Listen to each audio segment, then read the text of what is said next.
امروز امروز 16 اسفند 1401 این جاده عوارضی قم تهران یه شهرک کریزکه و بعد از یه بارون شدیدی که گرفت، یه رگبار شدید در واقع، آفتاب در اومد و هوا سرده. من یه تیشرت تنمه.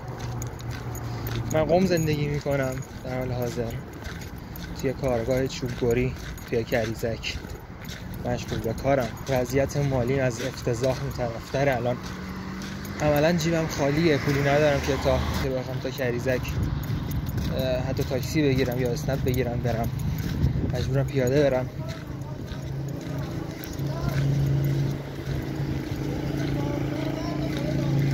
بارون یه خیزت حسابی خیسمون کرد، هوا هم سرده.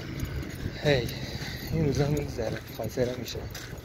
این فیلم ها رو دارم میگیرم و اولیشه، الان غیر صحنه بارون دومیشه. میخوام مستندش کنم برای روزی که